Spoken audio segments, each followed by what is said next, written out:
नमस्कार मित्रांनो, अशोक मामा या मालिकेच्या आजच्या भागात आपण बघणार आहोत. अनिश आता भैरवीला म्हणत असतो की राज्यानेच ही गाडी पाठवली आहे ना.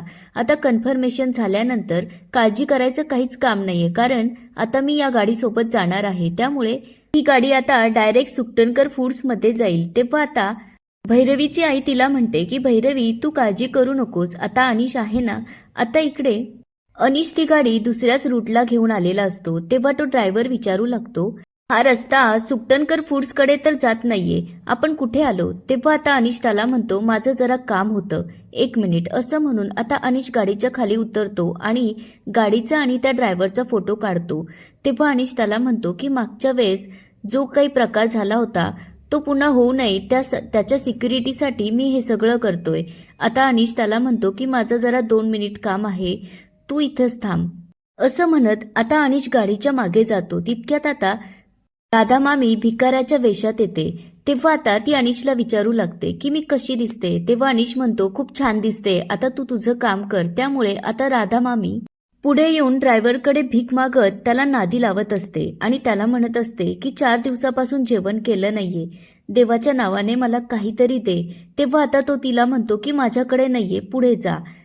आता इकडे किशाभाऊ सुद्धा भंगारवाल्याच्या वेशात येतो. तेव्हा अनिश त्याला विचारू लागतो की सगळं सामान बरोबर आणलंय ना. त्यावर तो म्हणतो की हो. पुढे तो म्हणतो, आपण आता असं करू की हे मोदक भैरवीच्या मोदकांमध्ये मिक्स करूया. तेव्हा अनिश त्याला म्हणतो, माझाच प्लॅन मला काय सांगतोय मामा, चल लवकर काम कर. असं म्हणत आता किशा मामाने आणलेले मोदक भैरवीच्या मोदकांच्या जागेवर ठेवले जातात आणि भैरवीचे काही मोदक बाहेर काढून ते हातगाड्यावरती नेऊन ठेवतात. आता इकडे राधा मामी त्या ड्रायव्हरला नादी लावत असते. तेव्हा आता तो तिला 2 रुपये देतो. तेव्हा ती त्याला म्हणते की 2 रुपयात काय होतं, आता हे कोणाच्या दातावर फेकून मारू. आता इकडे अनिश आणि किशा मामांनी त्यांचं काम केलेलं असतं. तेव्हा आता अनिश गाडीचा दरवाजा लावतो. तेव्हा किशा मामा भंगारवाला असा आवाज करत राधा मामीला इशारा करतो. त्यामुळे आता राधा मामी तिथे येते. आता राधा मामी अनिशकडून पैसे मागू लागते. तेव्हा आता अनिश तिला 10 रुपये काढून देतो. तेव्हा ती ड्रायव्हरला म्हणू लागते, बघितलं ना माझा बाबू किती मोठ्या मनाचा आहे, त्याने मला 10 रुपये दिले. आता अनिश गाडी घेऊन तिथून निघून गेलेला असतो. तितक्यात आता एक माणूस येतो आणि राधा मामीच्या हातात पैसे देतो. त्यावर ती आता त्याला शिव्या देऊ लागते आणि म्हणते, मी काय तुला भिकारी वाटले का? तेव्हा आता किशा मामा तिला म्हणतो की लक्ष्मीला नाही म्हणायचं नसतं. पुढे तो म्हणतो, आता भैरवीचा बिझनेस बंद पडल्यानंतर आपल्याला पार्टी करायला कामात येईल. तेव्हा ती म्हणते की 22 रुपयात पार्टी होत असते का? आता इकडे भैरवी सुकटनकर फूड्समध्ये कॉल करून टेम्पो पोहोचला की नाही याचं कन्फर्मेशन घेत असते. तेव्हा तिला समजतं की टेम्पो इतक्यातच येऊन पोहोचला आहे. त्यामुळे आता भैरवीचं टेन्शन कमी होतं. तेव्हा ती नीलू आत्याला सांगू लागते की खरंच मला खूप रिलॅक्स वाटतंय. आता भैरवी त्यांना म्हणते की यावेळेस अनिशने सुद्धा माझ्या कामात मदत केलीये. तेव्हा आता नीलू आत्या म्हणते की हाच फरक असतो आपल्या माणसांमध्ये आणि परक्या माणसांमध्ये. तेव्हा आता नीलू आत्या भैरवीला म्हणते की त्यामुळे काय झालं, तू आणि अनिश परत एकदा जवळ आलात आणि दोघांमधलं अंतरही कमी झालं.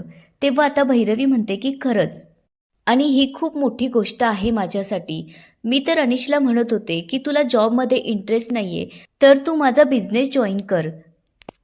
तुला दुसऱ्यांच्या हाताखाली काम करायला आवडत नाहीये ना, तर तू स्वतः मालक म्हणून काम कर. तेव्हा आता नीलू आत्या म्हणते की माणसांचं असंच असतं, जेव्हा त्याच्या हातात काम नसतं ना तेव्हा त्याचा इगो आडवा येतो.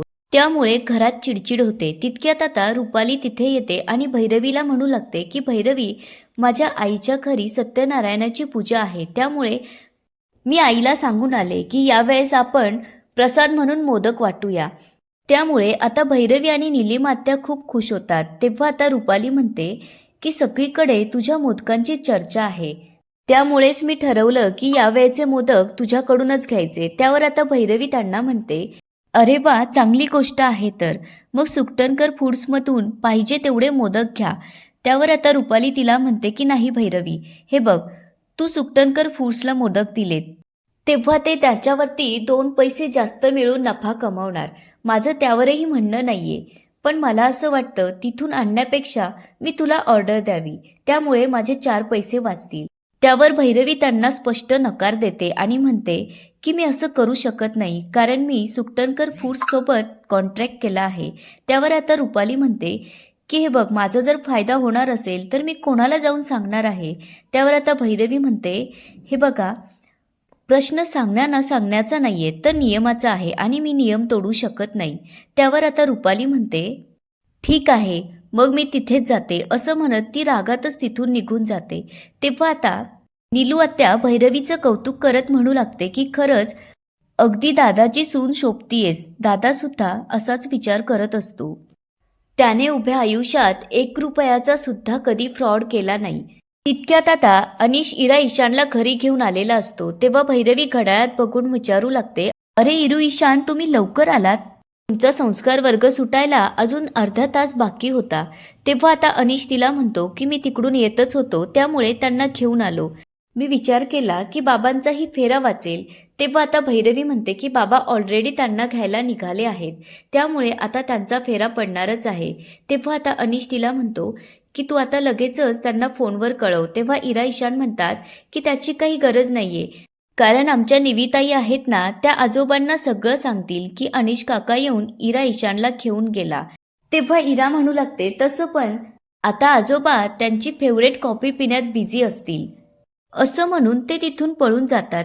आता इकडे अशोक मामा नेहमीप्रमाणे कॅफेमध्ये येऊन बसतात.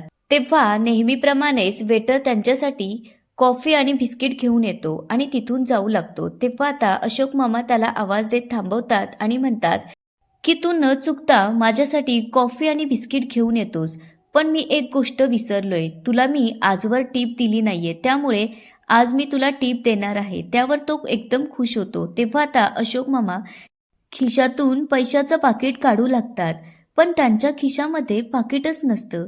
त्यावर आता वेटर त्यांना विचारू लागतो की काय झालं.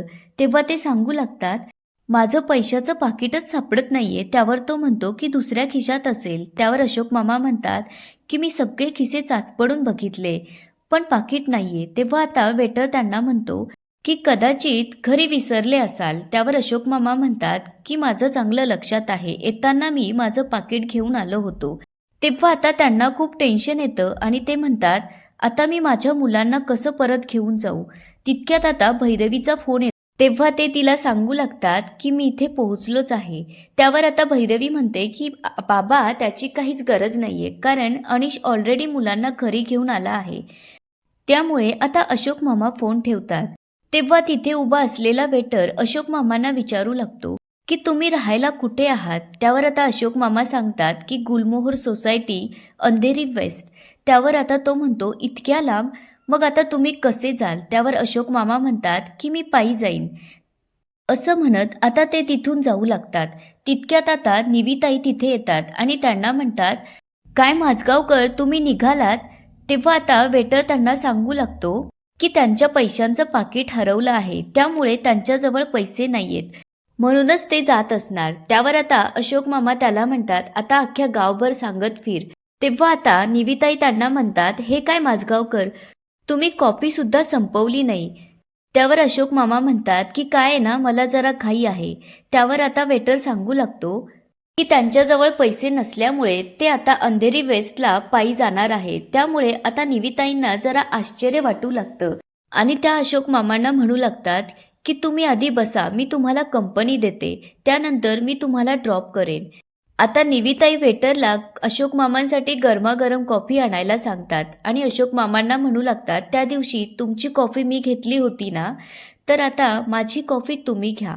पुढे त्या म्हणतात, हे काय माझगावकर, तुम्ही एवढे स्मार्ट आहात तरीसुद्धा तुम्ही तुमचं पाकिट विसरलात. त्यावर आता अशोक मामा म्हणतात, मी आठवणीने घेऊन आलो होतो, पण रस्त्यामध्ये कदाचित कोणी मारलं असेल. त्यावर त्या म्हणतात की नीट आठवून बघा, जेव्हा तुम्ही रिक्षावाल्याला पैसे दिले तेव्हा पाकिट काढलं होतं का. त्यावर अशोक मामा म्हणतात की नाही, मी माझ्या वरच्या खिशातनं त्यांना पैसे दिले. तेव्हा त्या विचारू लागतात, मग रिक्षा कुठे थांबली होती का. त्यावर अशोक मामा म्हणतात की नाही. त्यावर त्या म्हणतात, म्हणजे रिक्षावाल्याने डायरेक्ट तुम्हाला इथे येऊन सोडलं, त्यामुळे नक्कीच त्या रिक्षावाल्याने तुमचं पाकिट मारलेलं असणार.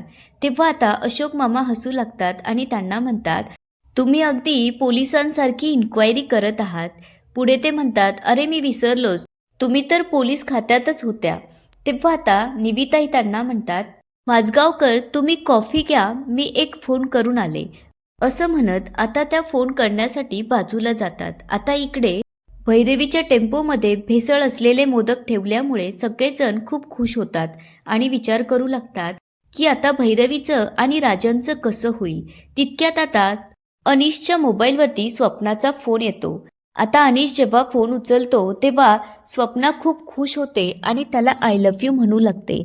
पुढे ती त्याला सांगू लागते की भैरवीचे 2,500 मोदक सुद्धा गेले आहेत. तेव्हा आता अनिश तिला विचारतो की तुला कसं माहीत. त्यावर ती म्हणते की मी आधी तिथे काम केलं आहे, त्यामुळे माझे काही माणसं मी तिथे पेरून ठेवलेले आहेत. तेव्हा आता अनिश म्हणतो की गुड, 2,500 गेले तसेच बाकीचे सुद्धा जातील. त्यावर आता स्वप्ना त्याला म्हणते की एवढा पेशन्स माझ्यात नाहीये, 2,500मध्येच आपले भेसळ असलेले मोदक निघावेत. तेव्हा अनिश म्हणतो की तसंच होईल आणि उद्या सगळीकडे एकच बातमी पसरेल. सुकटनकर फूड्समधून विषबाधा झाली, त्यामुळे भैरवी आणि राजन सुकटनकरची कसून चौकशी. त्यावर आता सगळेजण खुश होतात. तेव्हा स्वप्ना म्हणते होप सो, सगळं काही असंच होईल. त्यामुळे आपण आजवर जी काही खटपट केलीये त्याचं आपल्याला नक्कीच फळ मिळेल. आता इकडे निविताई अशोक मामांना घरी सोडायला आलेल्या असतात. तेव्हा आता ते त्यांना म्हणू लागतात की तुमच्यासाठी एक सरप्राईज आहे. त्यावर अशोक मामा म्हणतात, सकाळपासून एवढे सरप्राईज दिले आहेत, आता काय नवीन. त्यावर त्या म्हणतात की तिकडे बघा. त्यामुळे आता अशोक मामा तिकडे वळून बघतात. तेव्हा समोर रिक्षावाल्याला पकडून आणलेलं असतं. तेव्हा आता पोलीस कॉन्स्टेबल त्याच्या जवळचं पाकिट दाखवत अशोक मामांना विचारू लागतो की हेच तुमचं पाकिट आहे का. त्यावर अशोक मामा म्हणतात की हो. तेव्हा आता अशोक मामा रिक्षावाल्याजवळ जाऊन त्याच्यावर ओरडत म्हणतात, काय रे, तुला पाकिट मारायला लाज कशी वाटत नाही. तुझ्या आईवडिलांनी तुझ्यावर संस्कार केले नाहीये का. तुला तुझं काम प्रामाणिकपणे करता येत नाही. तेव्हा आता अशोक मामा त्याला नाव विचारू लागतात. त्यावर निविताई त्यांना म्हणतात, हे बघा माझगावकर, त्याला आता काहीच विचारू नका. त्यावर आता अशोक मामा म्हणतात, अरे वा, मगाशी तुम्ही तर मला मारे अनेक प्रश्न विचारत होतात, आता याला काहीच जाब विचारायचा नाही आणि असंच सोडून द्यायचं का. त्यामुळे आता अशोक मामा त्याला विचारू लागतात, तुझं नाव काय आहे आधी सांग. तेव्हा आता तो ततफफ करत त्याचं नाव सांगू लागतो. त्यामुळे आता निविताई म्हणतात, मी तुम्हाला बोलले होते ना की त्याला विचारून काहीच उपयोग नाहीये. तो नाव सांगेपर्यंत जर पोलीस त्यांच्या ड्युटीवर वेळेवर गेले नाही तर त्यांच्या बदल्या होतील. तेव्हा तो रिक्षावाला निविताईंना विचारू लागतो की हे तुमचे मिस्टर आहे का. त्यावर आता निविताईंना खूप राग येतो आणि त्या त्याच्याजवळ जाऊन त्याच्या एक कानाखाली ठेवत म्हणतात की जास्त आगाऊपणा करतोस का. तेव्हा आता त्या पोलिसाला म्हणतात, तुम्ही आधी याला इथून घेऊन जा आणि लॉकअपमध्ये टाका. इतक्यात आता तोरणे आणि जना सांगू लागतात की याला पकडण्यामध्ये आम्ही सुद्धा मदत केली आहे. त्यावर आता परशू सांगू लागतो की मी सुद्धा मदत केली आहे. तेव्हा आता निविताई त्यांना म्हणू लागतात, अरे वा, तुमचा तर आता सत्कार करायला हवा. आणि याच ठिकाणी आजचा एपिसोड संपतो. आता पुढच्या एपिसोडमध्ये आपल्याला असं पाहायला मिळतं की निविताई अशोक मामांना फोन करून सांगतात की माझं तुमच्याकडे एक काम आहे. त्यावर आता अशोक मामा त्यांना विचारू लागतात की काम तरी काय आहे हे सांगाल का. त्यावर आता त्या म्हणतात की ते सांगण्यासाठी सुद्धा माझ्याकडे वेळ नाहीये, फक्त तुम्ही मी सांगितलेल्या ॲड्रेसवरती जा. आता पुढे काय होणार हे सविस्तरपणे पाहायला मिळेल पुढच्या भागात. तोपर्यंत प्लीज व्हिडिओला लाईक, सबस्क्राईब आणि शेअर करायला विसरू नका. धन्यवाद.